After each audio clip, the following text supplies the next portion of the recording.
Hello, everybody. Welcome back for another Conquering the Match video. And today we're going to be talking to Olivia, who was a 2024-25 applicant. Welcome, Olivia. Hi, Tiffany. Nice to meet you. I mean, I've said nice to meet you, but I've met you already. Really great to have me here to talk about my journey and my experience. Of course, I'm really excited actually for you to be able to share your story. So if you wanted to start by telling us a little bit about your background and your applicant profile. Okay, sure. So my name is Olivia Opara. My IMG, I went to Ross University. I did my undergrad here in the US though, and I also went to graduate school in the US. I went over to the Caribbean to do medical school because I was an international student at that time. And so I applied ortho and I got in this match cycle. So I'll be going to Camel Clinic. Awesome. Can you tell us a little bit more about your undergrad in the US? And you said you did a graduate degree too. Just share a little bit about the details of that and if you think that they Yeah. were important. So I came to the US 17 for college. I did 4 years at Louisiana, and at that time I'd applied to what's it called? I'd applied to medical schools, but I wasn't getting in because I was an international student, it was harder. So I went to a graduate school in California where you do 1 year. You can just study for pre-med courses and you can do it to another year and get your master's of science. But I knew I wanted to go into medical school. I didn't really want to get a graduate degree, and also I couldn't afford another year. So I just did the 1 year, took the MCAT again, reapplied, and I tried again, I didn't get in. So at that time I'd applied to the Caribbean schools as well. So I just got into a Caribbean school and I went to for medical school. And at what point in your journey did you decide that orthopedic surgery was where you wanted to be? Oh, so this was my sophomore year of college, actually. I was kind of deciding what kind of doctor I wanted to be, and we had a few physicians in the area of my school. So I shouted on a family medicine physician, and I just 5 minutes down from my school, and I saw a sports medicine clinic. So I was like, okay, and I enjoy sports. Let me see what's going on there. So I went in there, and it's an orthopedic surgeon. At that time, I didn't really know what they did, and I shadowed him, and it was really like mind blowing. Just seeing patients he took care of and how they would come in with like, these disabilities and they literally leave like becoming better than they were. I was like, wow, this is what I really want to do. And also going into the OR, it was a very, very mind-blowing experience. I knew that once I walked into the OR that day, I knew this was me I wanted to be. And I don't know, I can't explain this. Like it's a feeling. And ever since then I've said, okay, I want to do orthopedic surgery and I want to be able to work with a team. I want to be able to restore patients back to, regaining of their, baseline function and mobility. And ever since then, it's always been ortho since my second year of college. So yeah. Okay, so since you kind of knew where your passion was going to be early in the process, and you also knew that you would be facing the match, what kinds of things did you do along the way to build up your CV to have a good application? That's a very good question. I reached out to people. I wasn't afraid to, ask for help. I reached out to mentors, even people who were from the Caribbean who matched ortho. I made sure I reached out to them to ask them, hey, how did you do? What steps did you take? And everyone said, take a research here, take a research here, take a research here. And also it's important medical school grades. Once you go into medical school, I knew I wanted to do ortho from sophomore year. And everyone said, if you're going to the Caribbean, it's going to be hard. And I said, you know what? Eh, Most people's journey is different, and this is my journey right now.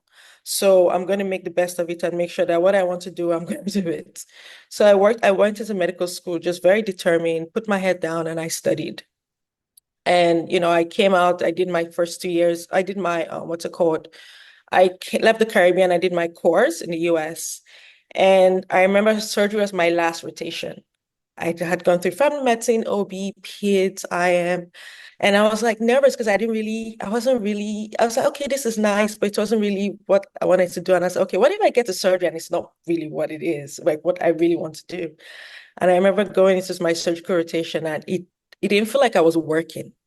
It felt like that was what I needed to be doing. And I remember my friends would also, give me their ortho cases to do because they just didn't want to do it, and I would gladly take it.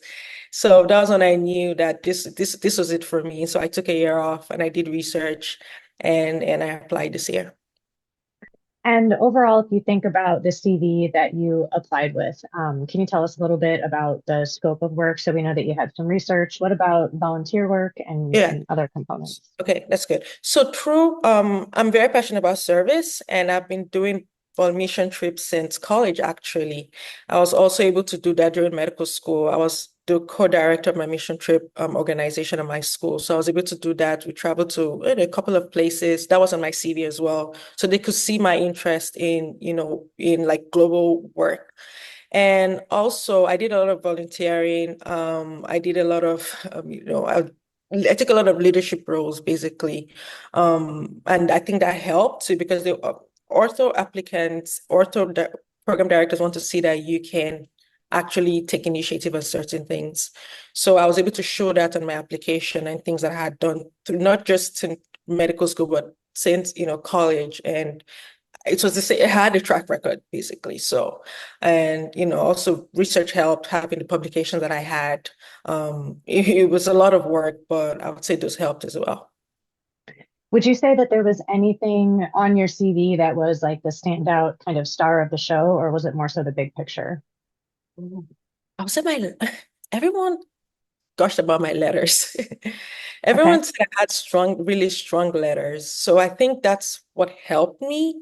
And also I'd say my personal statement, coming here at a young age and like getting to this point people, they said, wow, and imagine you're trying to apply to ortho. I said yes. So I think everyone was very surprised about my letters. I would say very impressed about my letters and also my journey to get to this point. I said those are the two things that really stood out on my part that I would hear during the interviews. When we think about your letters of recommendation, can you share if they were all from orthopedic physicians or if you had a range of letter writers? So they were all from orthopedic physicians because I didn't have a home program, and at that time I was already 1 year away from clinical work. I was just leaving research, so I had to get letters from my mentor who's in ortho, and also my mentors in the research field, and so that's where I was able to get letters from. I wasn't able to get letters from like joint surgery or the ortho that had done in my third year, but I think those helped because this were like fresh perspective on who I was and how my work ethic was. So Okay. And then for your personal statement, you mentioned that you shared your journey. And that's a question that I see across different forums like the Reddit sub. And a question I personally just get emailed a lot about is should the personal statement really be personal or should it be more so professional? So can you just talk a little bit about your approach?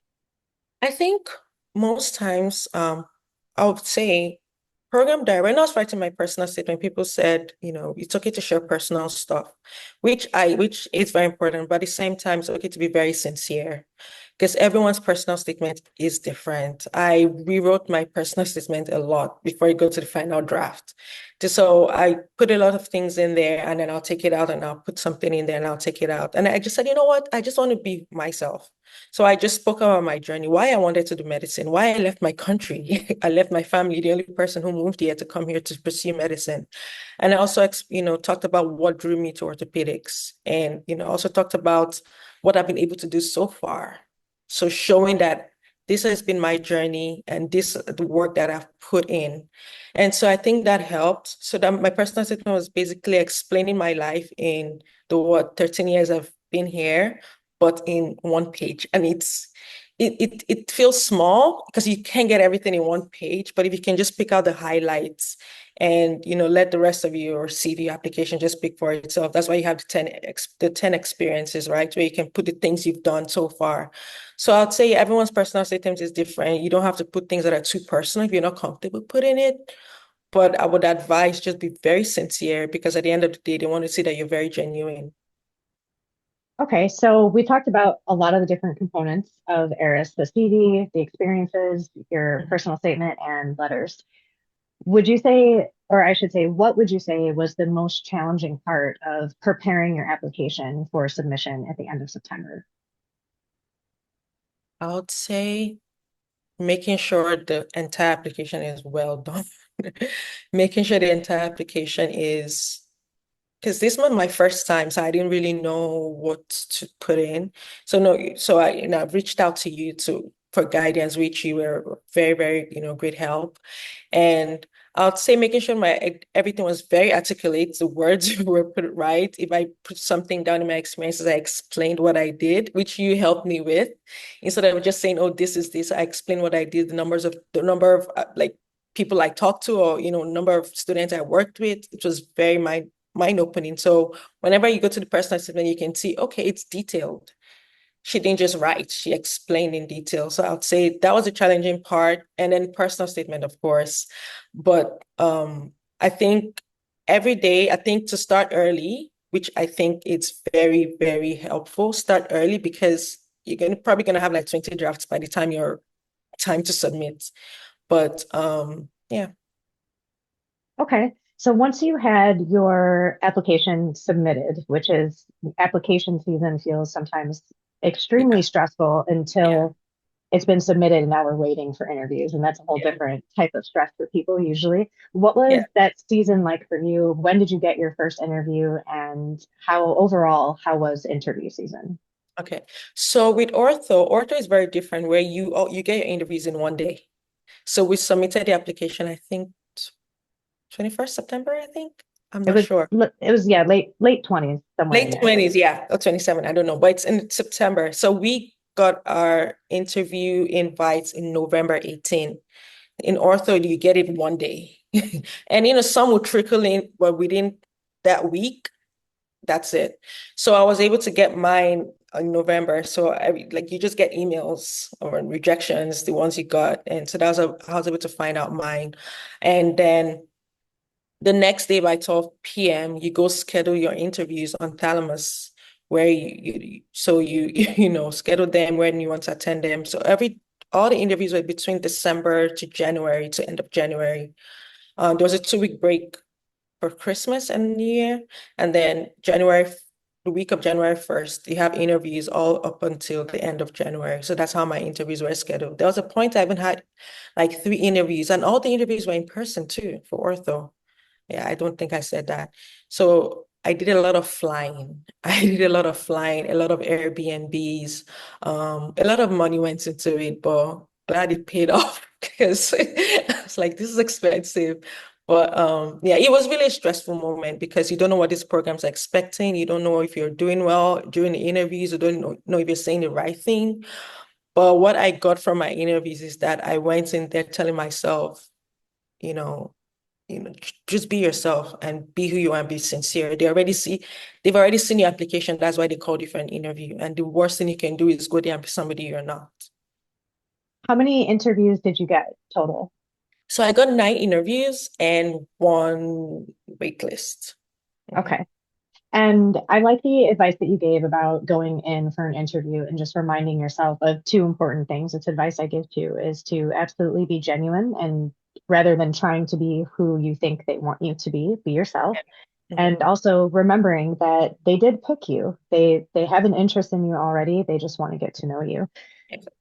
Along with those pieces of advice, now that you've been through 9 in-person interviews, is there any interview specific advice that you would give as far as preparing and things to think about to get ready? Okay, so know about the program. You got to know about the program, know why you want to go to the program.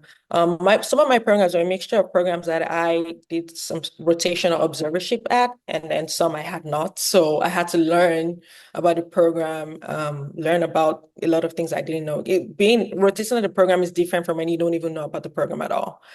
And get there, ask questions.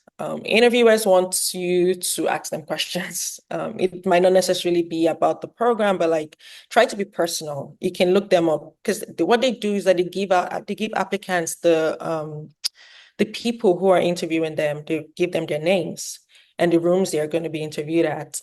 And so you can just look up the attending's name and just see what they've done, who they are, And then if something you find intriguing, ask them. It's personal. And so they feel like, okay, you've done a research on me, you know? So I think that's what helped me. And I would go in there, I would write my questions down on a short notepad, and I would just ask one question per interviewer. If it's two interviewers, I ask one question per interviewer. And what else? Be respectful. Um, respect everyone from the program coordinator down to whoever is just passing by, because you just never know you're gonna do something wrong, and that's just gonna ding you from even being ranked. So always be nice, be respectful. Yeah, and also always just thank them for even giving the opportunity to interview there, because it's hard. And especially with the average number of interviews this season for ortho was like 7 per person. So it was hard this year. And every year it gets harder. So um, just be grateful for even being there in the first place and be respectful towards everybody. Do you have any advice on signaling specifically? Were your interviews all from signaled programs, and did you have a process that you used to choose signals? So, because I am an international medical graduate and I've literally lived places, I can't count how many states I've lived for at this point. So, going somewhere wasn't my preference. It was where I wanted to go somewhere that I felt like I would be fine for the next 5 years. So, everyone I asked said, yeah, as an IMG, you don't need to put preference, just go anywhere. And that wasn't an issue for me. I can go anywhere. So I didn't I had a preference. I was willing to literally go any state in the country to go practice. And that's how I signaled my programs. Because for ortho, it's 30 signals per applicant. So that's how I signal my programs based on I signaled all the places that I have rotated or observed or did an observership at, and places that I know, okay, they're IMG friendly. That's very important. They're IMG friendly, or they have some kind of like strong ties there. I know someone there, or yeah. So that's how I signaled my 30 programs. Okay. And did you say that all of your interviews were from signaled programs? All except one. All okay, so all except one. Okay, so Okay. tell everyone, right? You're gonna get interviews from those 30 programs you signaled. So you can apply to more than 30 programs, but the likelihood of you getting more programs, it's harder. But as an IMG, you want to shoot your shot and just anywhere it lands. So I just cast a wider net.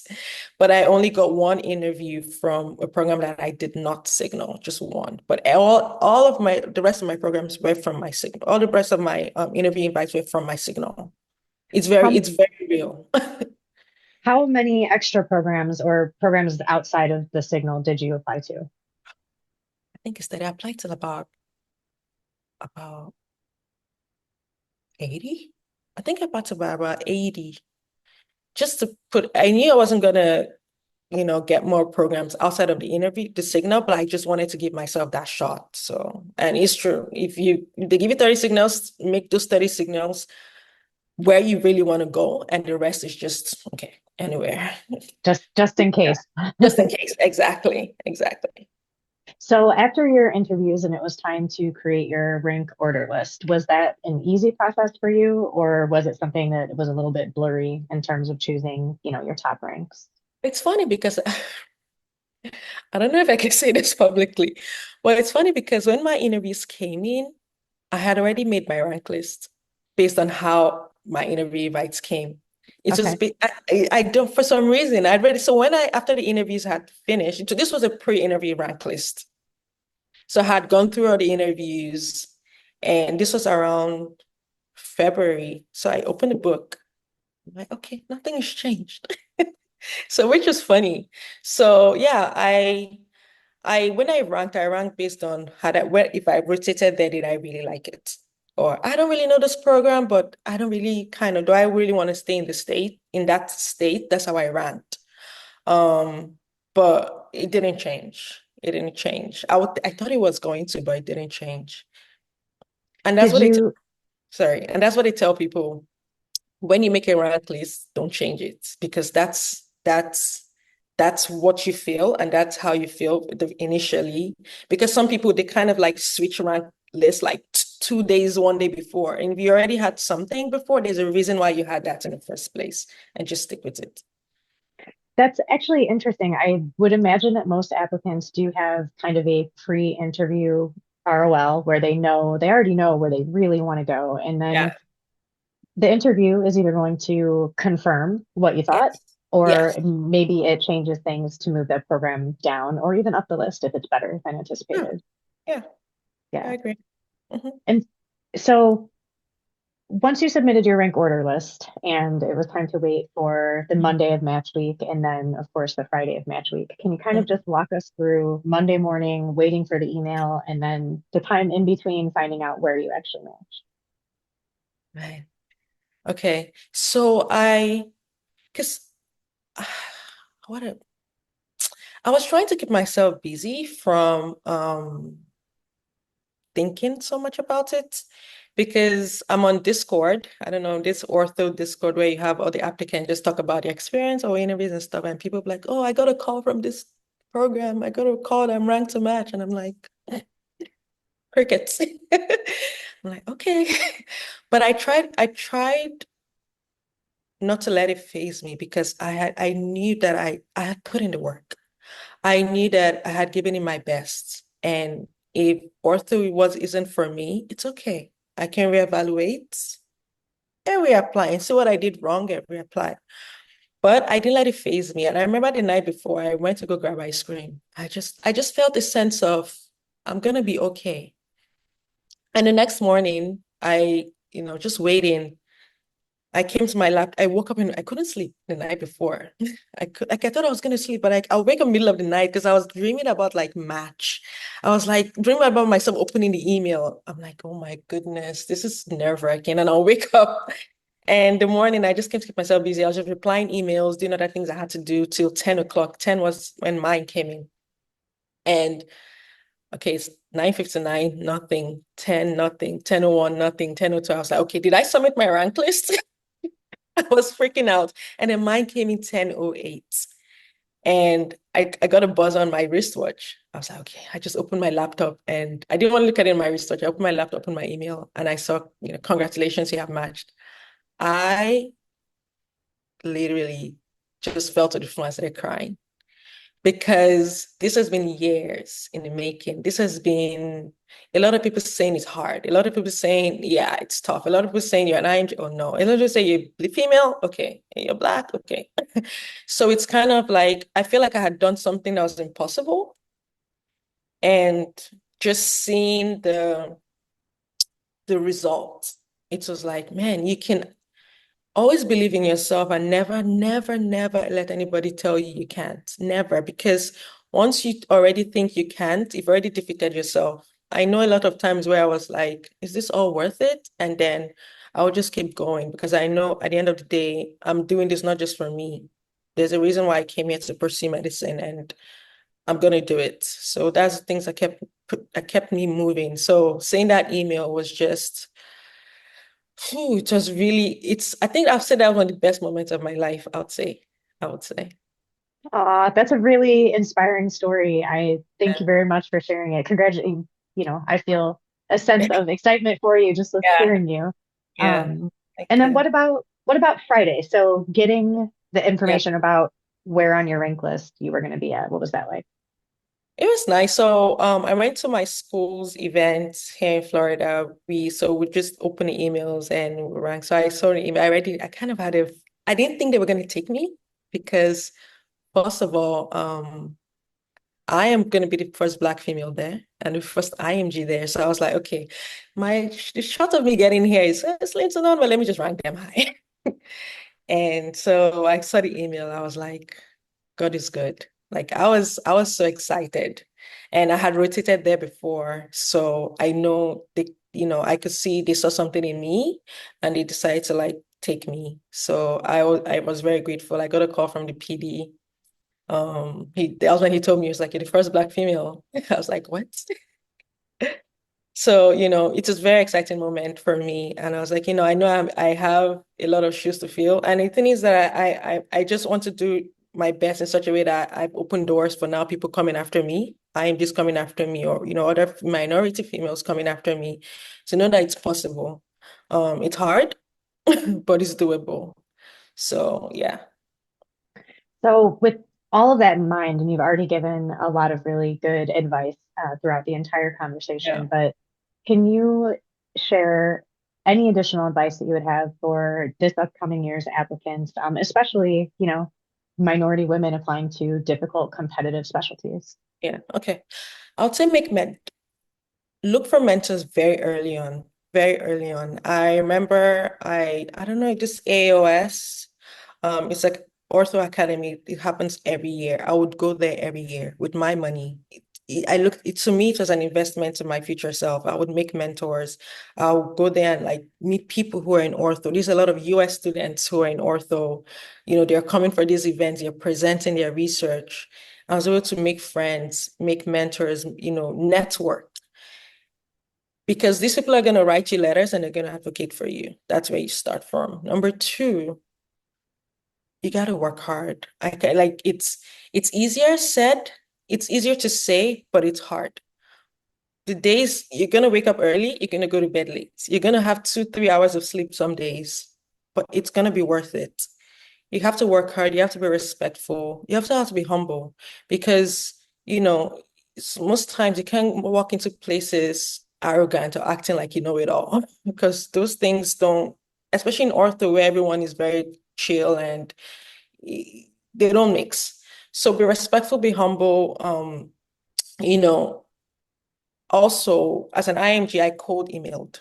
I would cold email as much as I could, especially to get rotations. My school, Caribbean schools don't have IMG VSLOs, so most programs needed that to rotate. So most times I would just call and say, "Hey, can you take me without a VSLO?" And some will say yes, some will say, unfortunately, no. And it's okay. The important thing is to get a yes from somebody. And when you do get that yes, never, ever, ever make them feel like they regretted giving you the opportunity.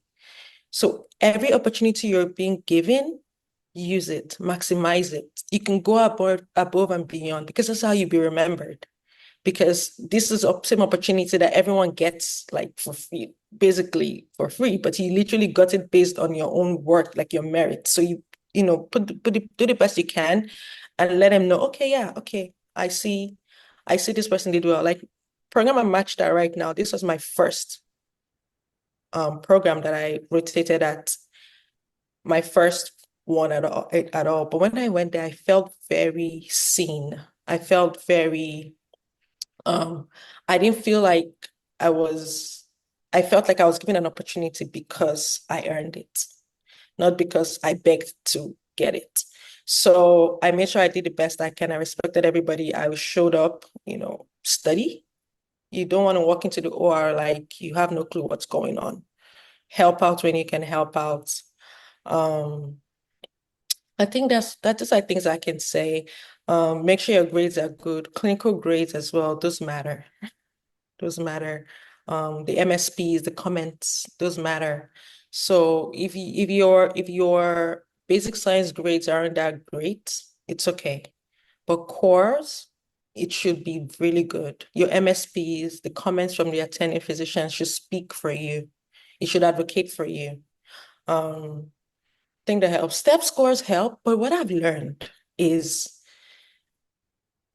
even someone I was reading one time, people are saying people with 260s, 270s these days, 250s aren't even matching. So what are programs looking at? So that's why I've come to tell myself sometimes, yeah, scores, do the best you can because it gets you to the door, right? It opens that door. But don't solely kill yourself and be like, I have to get a 270, I have to get a 280, or I got to get a two. No, study and do your best. It's your personality, it's who you are that would get you that invite interview and get you that spot in the program. That's why I try not to like dip, throw in step scores there, because these days it's like programs aren't even looking at it, because programs are interviewing people with 230s and people with 260s, and people with 260s aren't matching. So it's like, what are they looking for? So it's a very dicey thing. So all I can say is be genuine, be yourself, have a track record so they can look at. and say, oh, you've been doing this for years. Oh, how did you do this? And when you get to these interviews, explain what you did. You don't want to just throw something on an interview and you can't explain it. Explain what you did, explain what you learned from it, and how you can even also incorporate this into the program. Because I think, because that's going to help. They're going to be like, okay, she's going to be of value to this program, or he's going to be of value to this program. So I'd say those are the things you should, you should just have that mindset going into the match this year. Well, thank you very much. I think that all of that advice is really on point, especially thinking about step scores because it is becoming a little bit dicey and Yeah. whereas years ago it was easier to predict based on Yeah. scores what would happen. Now Yeah. we're seeing an increased level of holistic reviewing across Yep. applications. So Yep. that is Yep. excellent advice. And I think that your story is really inspiring. I think anyone who tunes in and watches this will be able to see exactly why you were as successful as you were. Thank you. You're welcome. And I just want to wish you congratulations, or just want to tell you congratulations and wish you success in July when you start residency. Thank you so much, Tiffany. Thank you. Appreciate it.